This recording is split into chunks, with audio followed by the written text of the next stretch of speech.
आज हम बात करेंगे थर्ड ईयर के horticulture paper first post harvest management and value addition of fruits and vegetables. आपके एक्सरसाइज प्रैक्टिकल रिकॉर्ड में 4 हो गए, 5वीं एक्सरसाइज आपको करनी है। ऑब्जेक्ट लिखना है उसका प्रिपरेशन ऑफ जैम। जैम एक ऐसा प्रिपरेशन है जिसमें आप फ्रूट पल्प को इनकॉर्पोरेट करते हैं, फ्रूट पल्प को निकालते हैं फ्रूट से और चीनी के साथ बॉईल करके और उसको बनाते हैं, जबकि जेली में फ्रूट पल्प इनकॉर्पोरेट नहीं किया जाता है। Preparation of jam it is a concentrated fruit pulp possessing a fairly heavy body form rich in natural flavor. It is prepared by boiling the fruit pulp with sufficient quantity of sugar to a considerably thick consistency to hold tissue of fruit in a position. Jam एक ऐसा पदार्थ ऐसी product है जिसमें आप fruit pulp को incorporate करते हैं, शुगर के साथ बॉईल कर लेते हैं, और जबकि जेली में आप फ्रूट पल्प को इनकॉर्पोरेट नहीं करते हैं, फ्रूट पल्प को अलग कर लेते हैं। तो जैम में आप क्या करते हैं कि फ्रूट को फ्रेश जैसी पकने वाला फ्रूट है, जैसी पका है वो उसको आप ले लेते हैं, धोते हैं, अगर जरूरत है तो छीलते हैं, और अगर जरूरत नहीं है तो नहीं छीलते, और उसके बाद उसके छोटे छोटे पीसेस कर लेते हैं, पानी में उबालते हैं, शुगर ऐड करते हैं। 1 किलो पल्प के लिए 750 ग्राम से लेकर 1 किलो तक शुगर की आवश्यकता होती है, और इसमें साइट्रिक एसिड 1 ग्राम से 3 ग्राम तक ऐड करना होता है, जिससे थोड़ा सा खटास आपके प्रोडक्ट में आए और वो प्रिजर्वेटिव का भी काम करता है। अब बात करते हैं fruit suitable for jam making. तो इसके लिए जैम बनाने के लिए अगर फ्रूट की बात करें हम अमरूद, गुआवा, बेर, करौंदा, peach, apple, mango, papaya etcetera, ये ऐसे फ्रूट्स हैं जिनसे आप जैम बना सकते हैं। रेसिपी की बात करें क्या क्या कंटेंट आपको चाहिए। Fruit pulp 1 kilo 1 kg, sugar 750 gram to 1 kg, citric acid 1 to 3 gram per kg of fruit, water 400 ml to 500 ml। इसमें ध्यान रखने की बात है कि pectin in the fruit gives a good set and high sugar content facilitate preservation. अगर हम बात करें शुगर और सॉल्ट की, तो ये भी एक प्रिजर्वेटिव के रूप में हम काम में लेते हैं हमारे किसी भी प्रोडक्ट में। अगर हमने किसी प्रोडक्ट में शुगर ऐड किया है या सॉल्ट ऐड किया है, तो वो भी एक प्रिजर्वेटिव का काम करता है, उसको प्रिजर्व करता है, उसकी क्वालिटी को खराब होने से बचाता है। Then jam should not less than 68.5% soluble solids. Jam में आपको ध्यान रखना है सॉल्युबल सॉलिड्स 68.5 से कम ना हो। एक good jam should have bright colour. एक अच्छे जैम का जो कलर है वो चमकीला हो। रिच फ्लेवर, सुगंध उसकी अच्छी हो।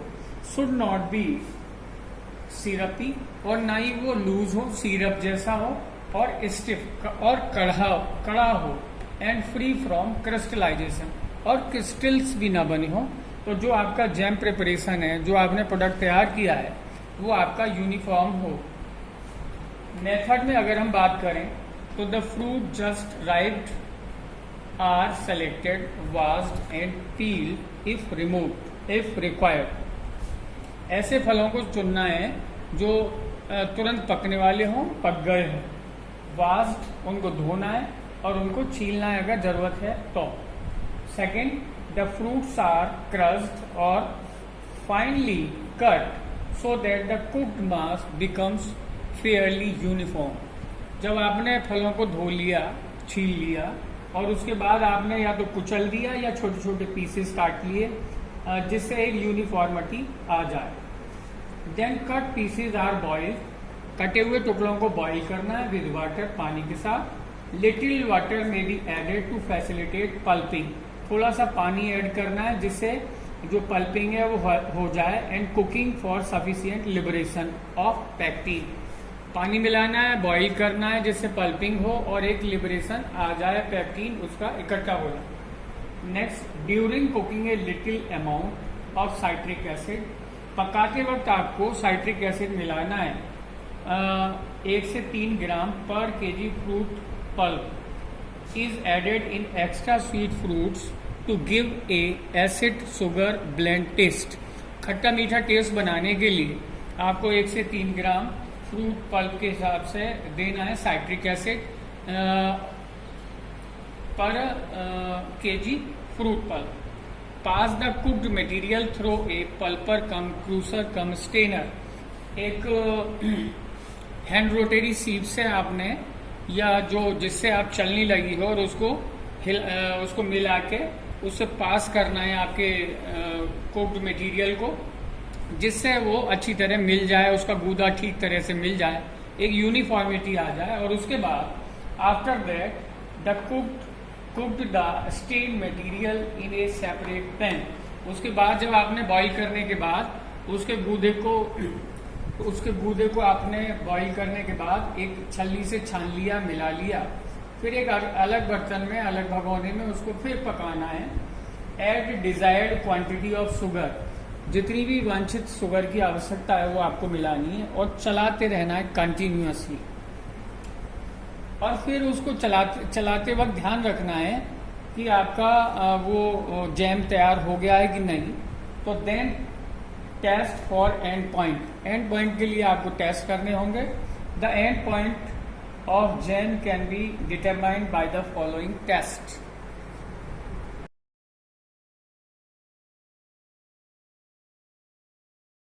डियर स्टूडेंट, हम लोग बात कर रहे हैं थर्ड ईयर के पेपर फर्स्ट की, post harvest management and value addition of fruit and vegetables, और उसमें हम बात कर रहे हैं प्रिपरेशन ऑफ जैम। और ये एक्सरसाइज है आपकी 5th, जो आपको आपके प्रैक्टिकल रिकॉर्ड में करनी है। जैसा भी आपने देखा और सुना कि फ्रूट्स को आप ले लेते हैं पके हुए, हल्के जैसे पके हैं उनको फ्रूट्स को आप सेलेक्ट कर लेते हैं, उनको धो लेते हैं, धो के उनको छोटे छोटे पीसेज में काट लेते हैं, फिर उनको पानी के साथ बॉईल करते हैं। और बॉईल करने के बाद फिर उनको बॉईल करते वक्त 1 ग्राम से 3 gram per kg fruit pulp के आधार से के हिसाब से साइट्रिक एसिड उसमें ऐड कर देते हैं। फिर उसको छलनी के साथ छान लेते हैं और पल्प नीचे एक रूप लेता हुआ दूसरे बर्तन में आप ले लेते हैं। उसके बाद 1 केजी फ्रूट पल्प के आधार से 750 ग्राम से 1 किलो तक चीनी उसमें मिला के दूसरे बर्तन में जिसमें आपने लिया है उसके साथ बॉईल कर लेते हैं। जैम में और जेली में एक फर्क है कि जैम में आप फ्रूट पल्प को इनकॉर्पोरेट करते हैं, जबकि जेली में फ्रूट पल्प इनकॉर्पोरेट नहीं करते। जब आपका दूसरे बर्तन में शुगर मिला के आपने उसको चलाया, बॉईल किया, चलाते रहे, और जब एंड पॉइंट आने को हो तो आपको एंड पॉइंट टेस्ट करना है, चेक करना है कि आपके जैम का, आपके प्रोडक्ट का एंड पॉइंट आ गया कि नहीं, जिससे आप आपका जैम को पकाना बंद कर दें। तो अभी हम बात कर रहे थे जैम टेस्ट के लिए, एंड पॉइंट के लिए। The end point of jam can be determined by the following test. When the mass has become thick in consistency, जब जो उसका गूदा है वो मोटा थिक होता जाए तो आप समझिए कि वो एंड पॉइंट के नजदीक आ रहा है। फिर हमें ये 3-4 टेस्ट हैं, 5 टेस्ट हैं, जिनसे हम पता कर सकते हैं किसी भी टेस्ट से कि हमारा जैम या हमारा प्रोडक्ट तैयार होने को है या तैयार हो गया कि नहीं। Seed test, drop test, plate test, temperature test, TSS test. हम इनमें से किसी टेस्ट को करके हम पता कर सकते हैं कि हमारा प्रोडक्ट तैयार है या नहीं। अगर हम बात करें सीड टेस्ट की, तो 1 चम्मच इसमें आपके प्रोडक्ट में आप डिप करते हैं और डिप करके उसको फिर ऊपर की तरफ लेते हैं। अगर आपका प्रोडक्ट सीड फॉर्म में निकलता है तो फिर आप समझिए कि आपका एंड पॉइंट आ गया। Dip the spoon into it and let the product run off the side of the spoon. If the product fall off in the form of seed, it indicates the end point। जैसा मैंने आपको बताया, 1 चम्मच को आप dip करते हैं आपके प्रोडक्ट में और उसको ऊपर जब लेते हैं तो जो चादर के रूप में आपका प्रोडक्ट गिरना चाहिए। आप दूसरा टेस्ट कर सकते हैं ड्रॉप टेस्ट। इसमें आप क्या करते हैं, आपके प्रोडक्ट की 2-3 ड्रॉप आप पानी भरे गिलास में डिप कर देते हैं। अगर वो सेटल डाउन रहती है और लूज नहीं करती है, इसका मतलब आपका एंड पॉइंट आ गया। Fill a glass of water and pour 2 to 3 drops of prepared jam. If it settle down without losing its shape, it indicates the end point. अगर वो जो ड्रॉप आपने आप पानी के गिलास में डाली है वो अगर ऐसी की ऐसी बैठ जाती हैं, वो इधर उधर नहीं होती, लूज नहीं होती, आपका मतलब इसका मतलब आपका एंड पॉइंट आ गया। Plate test. एक प्लेट में आप आपके प्रोडक्ट को ले लेते हैं और प्लेट को तिरछा करते हैं। अगर आपका प्रोडक्ट जहां आपने छोड़ा है वहीं जमा है, इसका मतलब एंड पॉइंट आ गया। अगर वो बहने लगता है तो इसका मतलब अभी और पकाने की जरूरत है। Take some cooked material and placed into a plate. If a liquid is drained out from the material, it indicates that some more cooking is required. जैसा मैंने आपको बताया, एक प्लेट के ऊपर आपने आपके प्रोडक्ट को ले लिया और प्लेट को तिरछा किया। अगर लिक्विड फॉर्म में बह रहा है तो अभी और पकाने की जरूरत है। Temperature test. एक थर्मामीटर लेके आपके प्रोडक्ट जो आप पका रहे हैं आपके प्रोडक्ट को, उसमें अगर आप डालते हैं तो उसका टेम्परेचर अगर 105 डिग्री सेंटीग्रेड आ जाता है, इसका मतलब एंड पॉइंट आ गया है। अदरवाइज आपको और पकाने की जरूरत है। Take a thermometer and dip in the cooking material. If the temperature reaches up to 105 centigrade, it indicates the end point, otherwise more cooking is required. Next and last, TSS test, total soluble solid test. Read the sample in refractometer. If reading is around 66 or 67 degree Brix, it indicates the end point. अगर आपने आपके product को refractometer पे एक drop रख लिया और रखने के बाद जब अगर रिफ्रैक्टोमीटर की रीडिंग 66 और 67 डिग्री ब्रिक्स आ रही है, इसका मतलब आपका एंड पॉइंट आ गया है। और फाइनली जब आपके प्रोडक्ट बन जाता है, कोई भी टेस्ट आपने किया, आपका प्रोडक्ट बन गया, तो फिर fill the finally cooked material jam hot in the glass बोतल, cool it 80 to 85 degree centigrade, the seal the बोतल।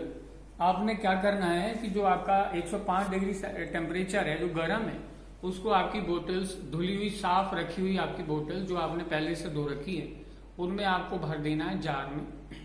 और भरने के बाद फिर उनको थोड़ी देर ठंडा करना है। 80 डिग्री तक आप ठंडा कर लें और उसके बाद उसको सील कर देना है, एयर टाइट सील करना है, जिससे आपकी जो मॉइस्चर है वो अंदर ना जाए और आपका प्रोडक्ट खराब ना हो। My dear friend, my dear students, ये जो आपकी एक्सरसाइज है वो आपको आपके प्रैक्टिकल रिकॉर्ड में करनी है, exercise number 5। Okay, thank you.